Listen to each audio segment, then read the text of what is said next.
الحمدللہ رب العالمین والصلاة والسلام علی اشرف الانبیاء والمرسلین وعلی آلہ وصحبہ اجمعین. قال النبی صلی اللہ علیہ وسلم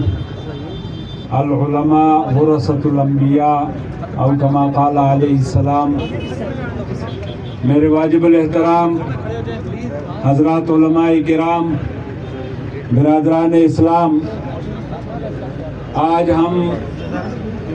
ایک ایسی عظیم شخصیت سے محروم ہو گئے کہ جو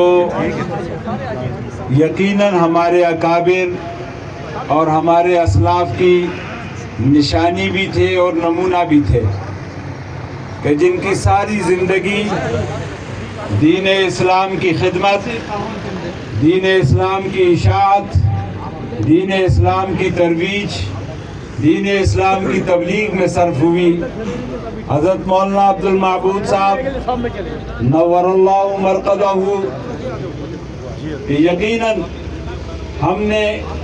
ان میں وہ تمام خوبیاں کہ جو اپنے اکابر کے بارے میں پڑھی، ان کی للہیت، ان کا زہد، ان کا تقوی، ان کا دھیما مزاج 100% اپنے اکابر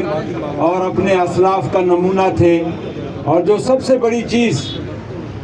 حضرت مولانا کی زندگی میں ہم نے دیکھی کہ اپنے اکابر کے ساتھ تعلق اور اپنے اکابر پر مکمل اعتماد، یہ وہ سب سے بڑی خوبی تھی جو میں نے حضرت مولانا عبد المعبود صاحب نور اللہ مرقدہ کی زندگی میں دیکھی. کہ جہاں اکابر کی بات آئی، جہاں اسلاف کی بات آئی، جہاں بزرگوں کی بات آئی، تو حضرت مولانا عبد المعبود صاحب نور اللہ مرقدہ اپنے اکابر اور اپنے اسلاف پہ جس انداز سے اعتماد کا اظہار کرتے تھے کہ اس کو دیکھ کر انسان کے حوصلے بڑھ جاتے تھے. آج یقیناً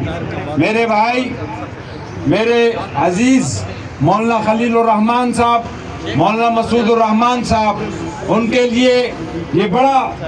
صدمے کا دن ہے، غم کا دن ہے. اور میں سمجھتا ہوں کہ یہ صرف ان کے لیے نہیں بلکہ ہم پنڈی اسلام آباد کے تمام علماء کے لیے،